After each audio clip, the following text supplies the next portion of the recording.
I'm built to win.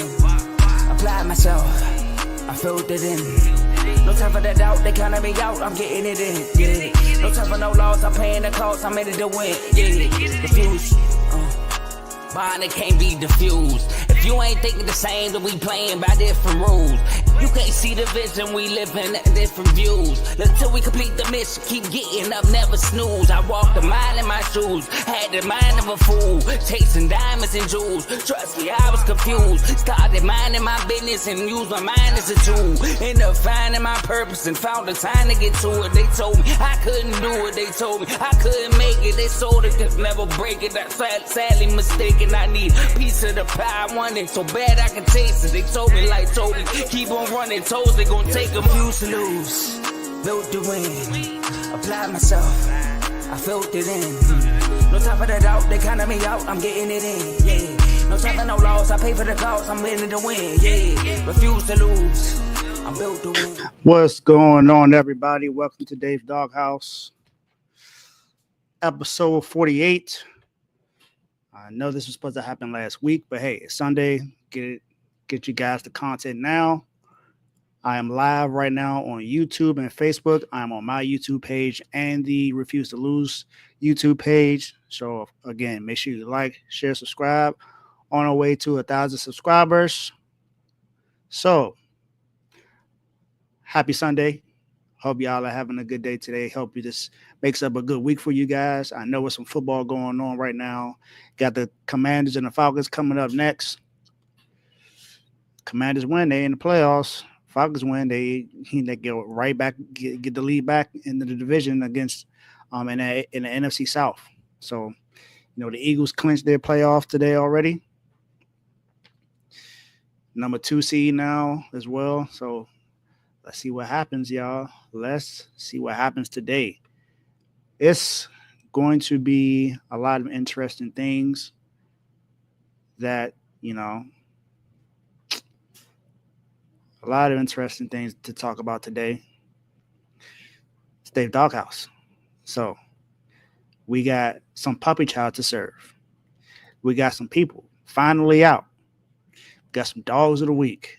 And then, of course, the big dog, who performed the best in my eyes or the fans' eyes throughout the last week or so. Or further than that, who knows? But within the last week, at least.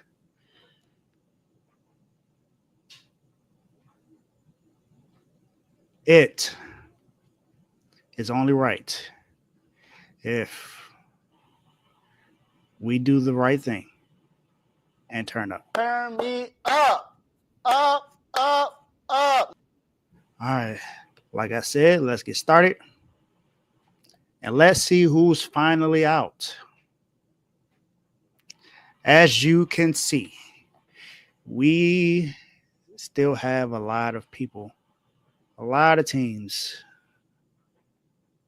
and organizations and players, sports people that are still in the doghouse. But we got some people that should be coming out today. And I have three candidates that will be coming out today, and each has a good explanation for why each is coming out of the doghouse today. So let's get started with the first one. You see a few people, having their head down like this. Some look a little confused. You got someone like this. But the one person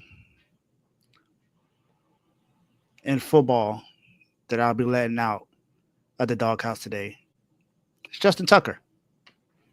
Justin Tucker has, and you probably can't see him because of the banner, so let's just hide the banner for right now. If you see where Justin Tucker is, that guy has had one of his worst, if not his worst season so far this year.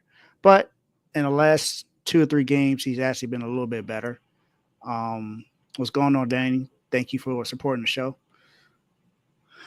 But one thing I could say about him is, he's gotten better the last 2 games. Justin Tucker, on the season, is still only kicking 73%, making 73% of his kicks. but that's because of all the kicks that he missed earlier this year. What he's doing now, though, is a really good thing.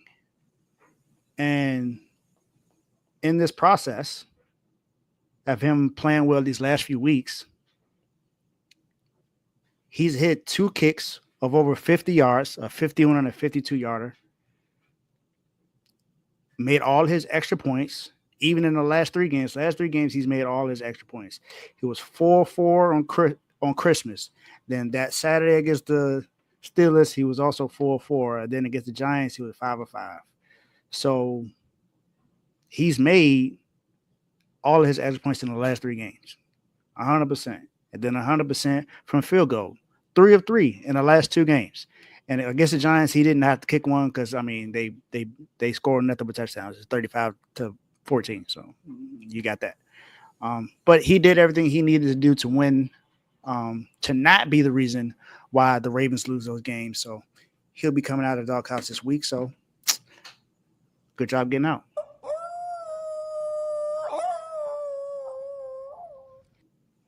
Next up, team in Philadelphia. You don't see the Eagles up here. You don't see the Flyers. You don't see any other Philadelphia team except for one team up here. And that's the 76ers. And they are coming out today. Yes. 76ers have done enough to say that they deserve to be out of the doghouse. They won. They are 7-3 in their last 10 games. And they've had some pretty good wins within their stretch. And, you know, they've had a bad loss in that stretch as well. They lost by almost by 30 to the Cleveland Cavaliers. Almost lost by 20 to the Pacers, and then they lost a close game to Orlando earlier in that first stretch of this 10-game stretch. But they came back and beat Orlando the very next game. Then they beat Chicago 108-100, swept Charlotte, swept the Hornets. They beat them in their house and then beat them in their own house. Beat them in Charlotte. They went back to Philly and won again. Then they went on the road and, you know, lost to Cleveland. Then the last 3 games against San Antonio, Boston, and Utah, they won all 3 games. Boston was a huge win. That was on Christmas, so that was a huge win for them to be able to beat Boston on Christmas. Boston is considered, if not the best, at least the second best team in the Eastern Conference. They are the defending champions, so that's a huge win from them. And they had some really good contributions in that game. So 76ers seem to be getting a part of the flow. Paul George has not played particularly well, but the team overall, Tyrese Maxey and B, when he's playing, you know, they've actually, you know, they're good. You know, Jared McCain is out for the rest of the season because of what happened to him. But nonetheless, 76ers out of the doghouse.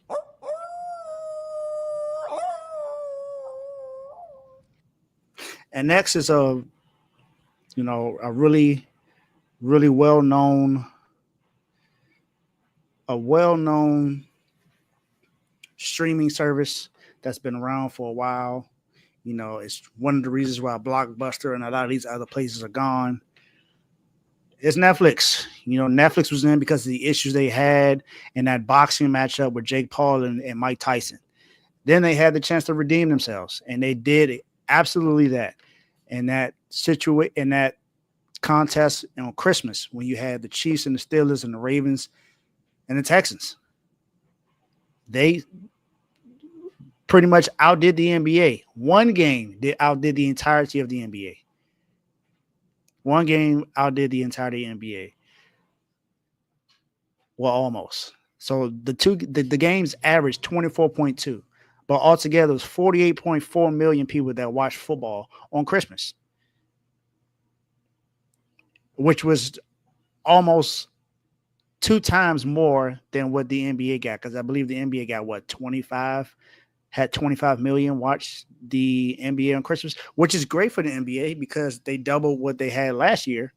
And we know the NBA's ratings has been down almost all season long. But now, with Netflix doing what they did, they actually have taken charge and helped the NFL pretty much say that they own Christmas now.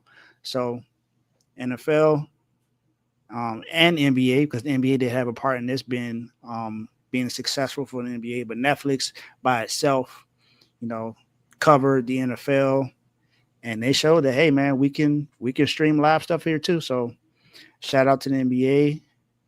Shout out to the NFL. Shout out to Netflix. And man, great job getting out of the doghouse.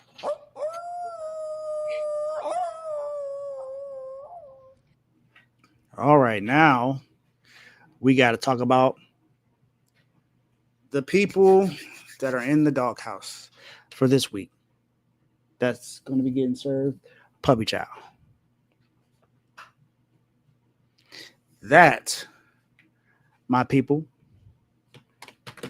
will be none other than this one quarterback who was considered a rookie sensation last year. Led his team to the playoffs, got his first win in a huge game against the Cleveland Browns, and then they got blown out by the Ravens. He's had a very, very up and down season this year. He's been inconsistent. He seems to look a little timid back there. CJ Stroud, and shout out to Joe, because Joe predicted this. He said that he was going to have a difficult season this year, and he's having that. He's not having a good season so far right now. Although they're pretty much in the playoffs by default because their division is just not good. The coach just got eliminated today. So, and then nothing no one can really do about that. But CJ Stroud just hasn't been what he should be. Against the Titans, the last game against the Titans, they held the Texans to a 14% success rate on design runs. They also got 7 unblocked pressures on CJ Stroud, which is the 5th most in the game this season. So CJ Stroud is, he almost like a deer in headlights. He's also had the most sacks taken since the start of last season. People were talking about Bryce Young, but CJ Stroud has actually had more. And that may be a little bit updated because of the game today for the Panthers. But CJ Stroud has been right there neck and neck with Bryce Young. And people were saying that CJ Stroud is the better quarterback out of Bryce Young, but Bryce Young has played a lot better lately. He just doesn't have the same talent around him that CJ Stroud does. Even though CJ Stroud does have Stephon Diggs and Tank Dell out for the rest of the season, you still have Nico Collins. You still got Dalton Schultz. You still got Joe Mixon. So you got those guys out there. So you got to make it work. And you still got a pretty good defense back there. And you're losing games that you should be winning. And in the game against the Ravens, he was 17 of 31, which is only 55%, which is not good. 6 yards per attempt, not good. And no touchdowns and interception. He threw a pick. The Texans only got 2 points in that game, and that was a safety. When the DB came back there and tackled Derrick Henry in the end zone. That's the only points they got all the entire game on Christmas. They didn't get a touchdown, a field goal, nothing. It was nothing they could do. And CJ Stroud definitely didn't help it. He didn't help it at all. Since week 9, CJ Stroud has a 59% completion percentage, which is not good. 6.7 yards per attempt, 8 touchdowns, and 8 interceptions. And guess what the Texans record is in that game? 3-5. They've won 3 of the last 8 games with CJ Stroud at quarterback. That's not good. That's not going to cut it. Yes, you're in the playoffs, but like I said, it's by default. Because the Jaguars aren't doing nothing, the Colts aren't doing nothing, and the Titans aren't doing anything. So, almost like last year. Well, last year, the Jaguars gave it to you because they choked in the end. They started losing games in the end. They squandered. And then this year, no one else has really been good enough. Colts had quarterbacks in and out. Jaguars, quarterbacks in and out. Same thing with the Titans. Quarterbacks in and out. You had Mason Rudolph there. You had Will Levis there. You had the other quarterback who then got traded to the Packers. So that's what you had. That's what you had. You had nothing else other than that. But CJ Stroud, you've been there pretty much every game. And you just haven't had a good season so far. So, CJ Stroud, welcome to the doghouse. My guy, you in the doghouse. All right, next, it's a team in California who was one of the best teams just 2 seasons ago. Has a young star player who is clutch, but they just haven't been able to get their acts together. It just hasn't been able to happen. And now they don't. Well, they have an interim head coach, but their head coach just got fired. Sacramento Kings. Light the beam, right? Well, the beam hasn't really been lit that much lately. The Sacramento Kings just recently fired Mike Brown in the midst of a 5-game losing streak, which is now 6 now, because they just lost to the Lakers, losing 13 of their last 18 games, and have lost an NBA high 13 clutch time games this season. Mike Brown just won Coach of the Year 2 seasons ago when he led the Sacramento Kings to the playoffs for the first time in 17 years as the number 3 seed in the Western Conference. That was a U.S. sports record 17-year playoff drought. And he came in there and changed that culture. And you fire him in the middle of a season. It's only been 2.5 seasons that he's been there, and you already got him out the door. Is it because he called out Fox in the last game, even though he was right about what he said? All he said was you can't close out like that. You can't do that. What is up with this What's up with the Kings organization, man? What's up with ownership? What's up with management? You have a guy like De'Aaron Fox and Malik Monk and Kevin Huerter and Sabonis and Keegan Murray. You have the guys that you went and signed DeMar DeRozan, but you didn't put enough around the team to be able to allow him to succeed and not have to make sure that everything just has to go right in order for them to win games or win a playoff series. Now, in that playoff series against the Warriors 2 seasons ago, they took them to 7 games. Yes, the Warriors won, but it's the Warriors. That's a championship team. That's a team that had just recently won the NBA title. It's not going to be easy to beat somebody like that. So those things happen. It's not much you can really do about that. But you have to continue to put talent around them. The Kings have needed another big man to put besides Sabonis, and you just haven't done that. I get it. You believe that you have some shooters that are there, but you're not using all the talent you have there. Keon Ellis is a 3-and-D guy who's not being used for real. Huerter, his 3-point percentage is down. Keegan, 3-point percentage is down. Fox, everybody's 3-point percentage is down. And then you went and get DeMar DeRozan. He's not a 3-point shooter at all. You know, and I don't know. It's like you had the opportunity to put Davion Mitchell and Steph Curry in that series. You put someone else on there who is not as good as a defender as Davion Mitchell. So you got to deal with that. So until the Kings start to improve or do something, it's organization. I mean, they do have Doug Christie now as their interim head coach, but we'll see. So Sacramento Kings, welcome to the doghouse. My guy, you in the doghouse. My apologies. Too many sounds. Now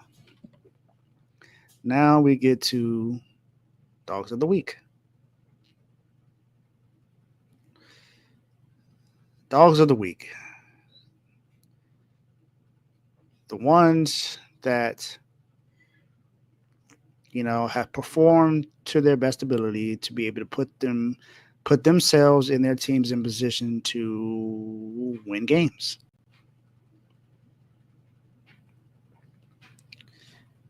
And the games that they win mean a lot.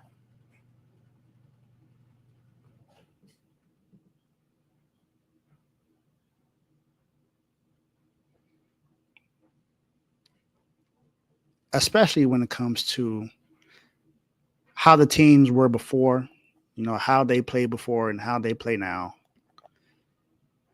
What you do to help your team prevail matters, and what gets you a part of the dogs.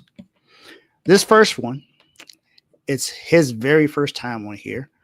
I've had him mentioned before as an honorable mention, but he's now a dog of the week. He has had a fantastic month in basketball for his team, who not a lot of people have expected to be where they are right now. And it's not amazing, but it's amazing when you look at what they were last year. Last year, this team had a total of 14 wins for the entire season. But now this guy, who is the best player on the team, without a doubt, is starting to have a phenomenal season this year.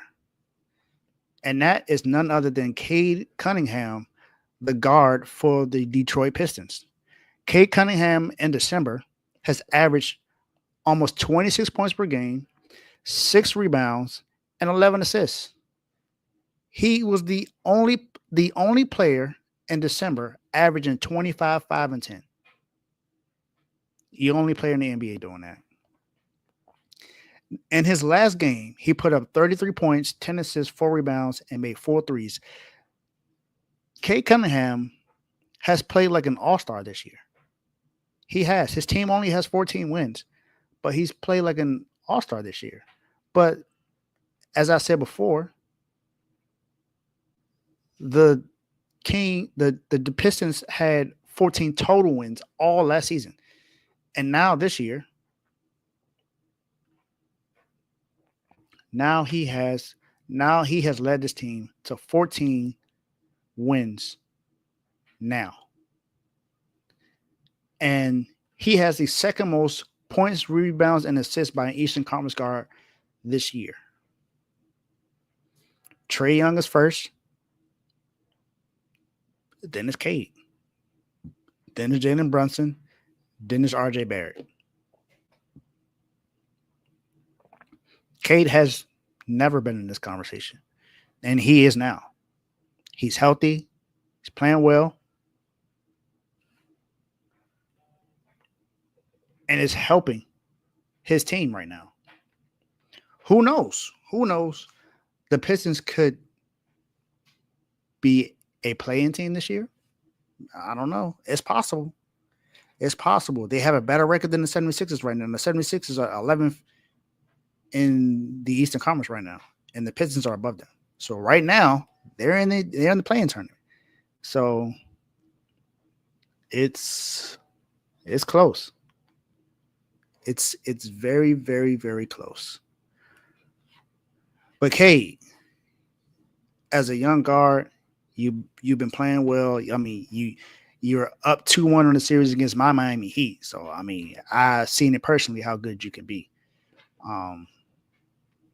And you had a triple-double against us. Crazy game too.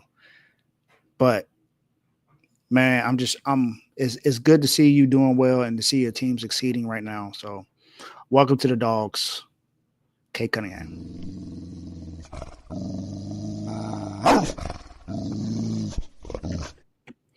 And this next team isn't unfamiliar with being in this position. They are the best team in the Western Conference, the Oklahoma City Thunder. They have won 9 straight games. Shai Gilgeous-Alexander over his last 4 games is averaging 36.5 points, almost 7 rebounds, 5 assists, 2.5 steals, almost 2 blocks, shooting 55, 45, and 100 splits, a 66% true shooting percentage, and they were 4-0. I mean, I said they won 9 straight. So that means, of course, they won the last 4. They haven't lost a game since December 1st. They haven't lost a game since then. They've been winning games ever since that. And they're the best in the West. Not only are they the best in the West, they have the second best power ranking in the NBA. That may change to them having the best. And SGA right now seems to be the odds-on favorite to be the MVP this season. He was in the same position last year, and Jokic ended up winning it. But SGA was right there. SGA was right there. The Thunder as a team are first in defensive rating, top 10 in offensive rating, and first in net rating in the entire NBA. So they're not only a really good offensive team, they are a great defensive team.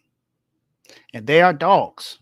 They bark all the time. They always say that they're dogs. It's something that they do after and before the game, almost every single game, especially when they win. So, OKC, man, I mean, are you going to get to the Western Conference Finals this year? Are you going to get to the NBA Finals? I don't know. But right now, you're playing the best basketball of any team in the NBA right now, and especially in the West, because you've won 9 straight games and you've beaten some really good opponents, and you just play phenomenal defense. Whether it's SGA, whether it's Alex Caruso, whether it's J Dub, doesn't matter who it is. You guys are just playing great defense. So shout out to you guys, and welcome to the Dogs. Again.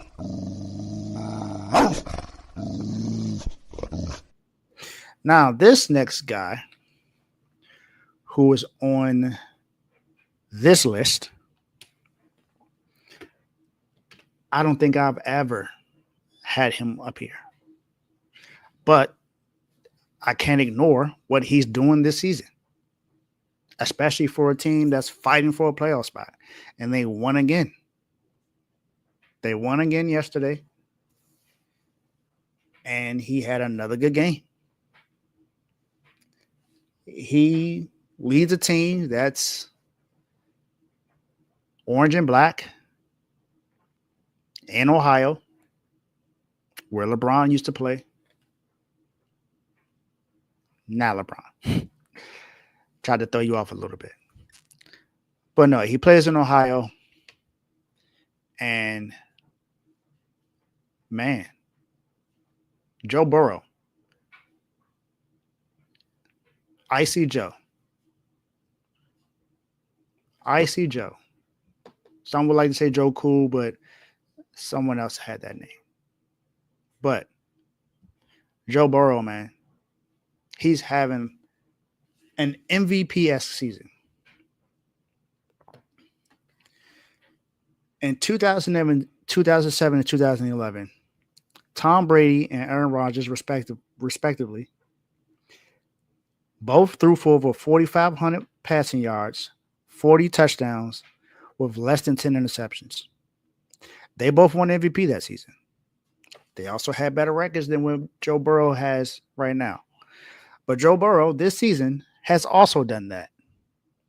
He currently has 4,641 yards passing, number 1 in the NFL, 42 touchdowns, number 1 in the NFL.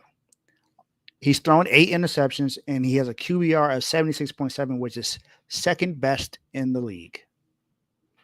So he's pretty much top 2 in 3 major categories, and he doesn't throw a lot of interceptions. He has 8 on the season, and he has 1 game left to play this season against the Steelers. And they have to win that game, and they need some help to be able to get into the playoffs. But they're not out of it yet. They are not out of it yet. They won that last game against the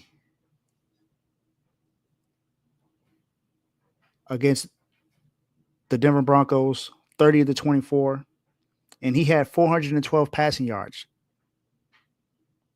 Yes, Joe Burrow had 412 passing yards in that game, which is another game this year that he's had when he's thrown for over 300 plus yards and 3 plus touchdowns. In that game, Joe Burrow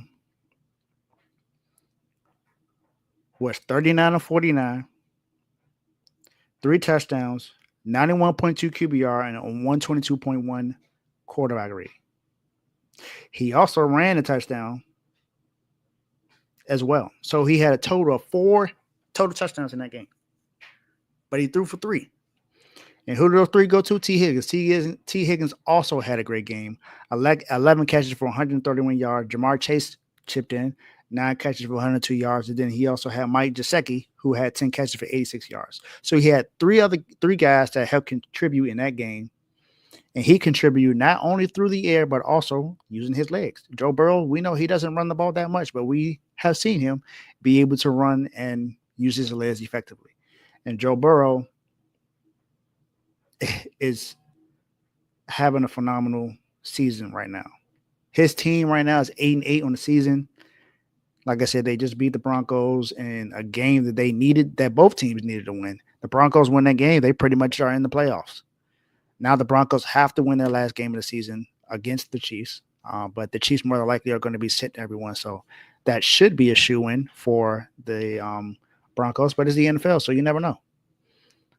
But the Bengals are going up against a team that has also lost 3 straight, the Pittsburgh Steelers. So Joe Burrow, what you going to do? You going to win that game? Going to put your team in the playoffs? We'll see. All I can say now is welcome to the Dogs.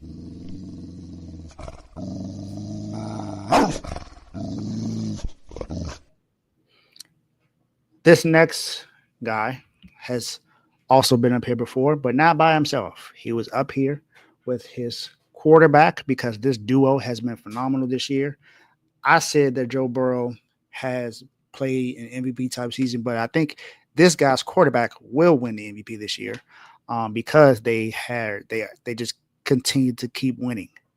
They just continue to keep winning, and all they have to do is win their last game of the season, and they clinch the division. Especially if Joe Burrow can go in it and go and beat the Steelers on Sunday. And the person behind Joe Burrow in touchdown passes is his quarterback. I'm talking about Derrick Henry. His quarterback is Lamar Jackson. Lamar Jackson has thrown for 39 touchdowns this season. He's about to throw for 40 touchdowns for the first time in his career and over 4,000 yards. Lamar Jackson has had a phenomenal season so far. He has the most total yards of anyone in the NFL. The most total yards. That's through the air and on the ground. We know what he does on his legs, but this year his arm has been he's been good this year. He's been great. But Derrick Henry is who I want to talk about today. Derrick Henry, in his last game, had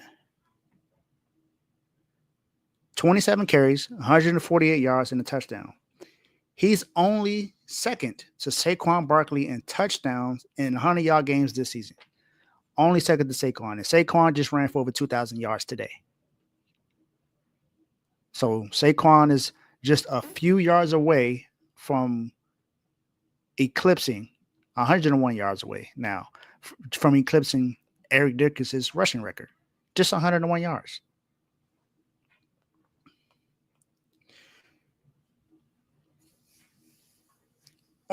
In the game on Christmas, Derrick Henry recorded a 74.1 success rate in that game. The highest by any player in a game with 25 plus carries in the next gen stats era since 2016. He ran between the tackles on a season high 81.5% of his carries, gaining 140 of his 147 yards.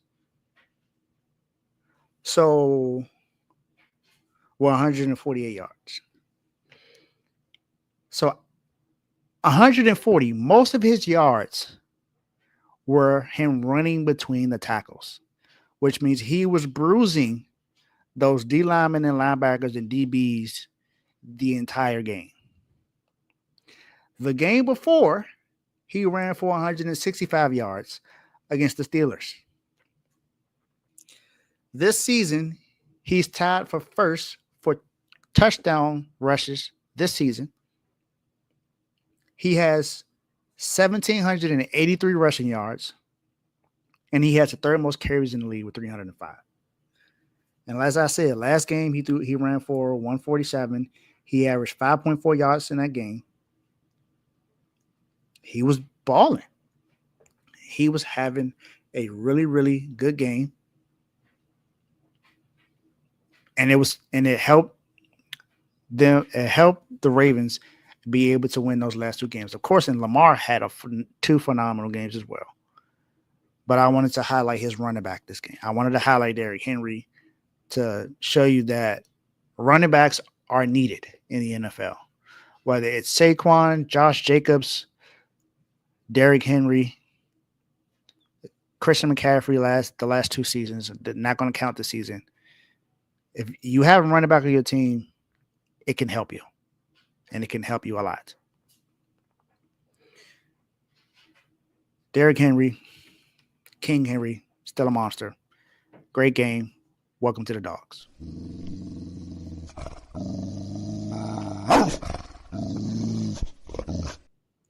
Now we get to the final bout. The best, I believe, who had the best within the last week or so.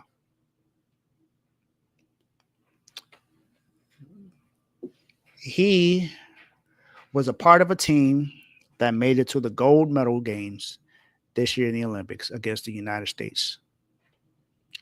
He was on that French team with Rudy Gobert and a whole bunch of other guys in the NBA. He's young. They call him the alien. And he is. He'll even tweet out to fans and say, hey, come, let's play chess outside. And he'll show up to play chess. And it almost seems like he's playing chess on the basketball court with how he plays in these games, man.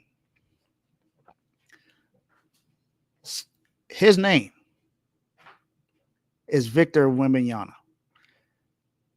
Vic Wemby, over his last 15 games, is averaging 29.2 points per game, 9.8 rebounds, 4.7 assists, 4 blocks, shooting 50, 39, and 87 splits, 64% true shooting percentage, a 9-6 record.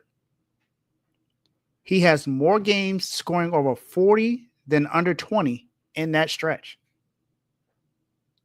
And he has more more games with six blocks plus than under 3 blocks in that stretch.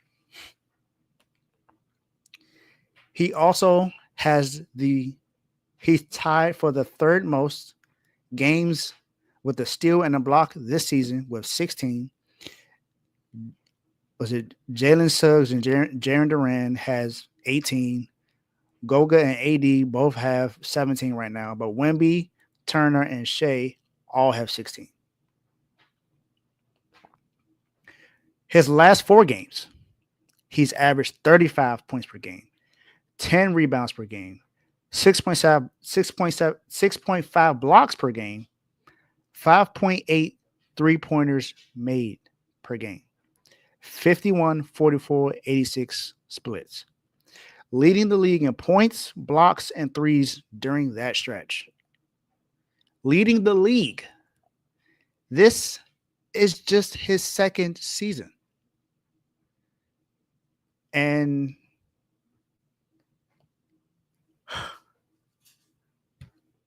he had his debut on Christmas. He lost that game against the Knicks. But he himself had 42 points, 18 rebounds, with 6 3-pointers made and 4 blocks in that game. This was his debut on Christmas, and he was just phenomenal. He was amazing. It's so many words I can use to explain how great of a game he had, even in a loss. But Wemby has had a great stretch. You know, these are some of the stats in a 10-game stretch that he had this year. 20 points, 12 rebounds, 7 blocks. 34 points, 14 rebounds, 11 assists. 34 points, 7 rebounds, 6 3-points made. 25 points, 10 rebounds, 3 blocks. 20 points, 10 rebounds, 3 blocks. 28 points, 14 rebounds, 5 assists. 50 points, 6 rebounds, 8 3-points made. He's a center. He's 7+ feet tall from France. Wemby is really an alien, and he's playing like one. Wemby, you are clearly the dog, the big dog of the week. For this week, you deserve all the praise. You are a rising star, a rising superstar. Forget star, a rising superstar in this league. And as long as you continue to play well and you stay healthy, you're going to win a championship sometime soon, and an MVP and Defensive Player of the Year, which I believe you should have won last year. But hey, I understand why they gave it to Rudy. But you have played your best this season so far, so I don't think anyone can doubt how great you are. So Wemby, you are the dog of the week, the big dog. Congratulations. Hope to see you again.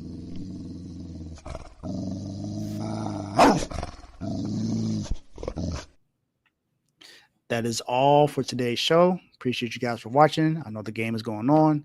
See you guys later. Peace out.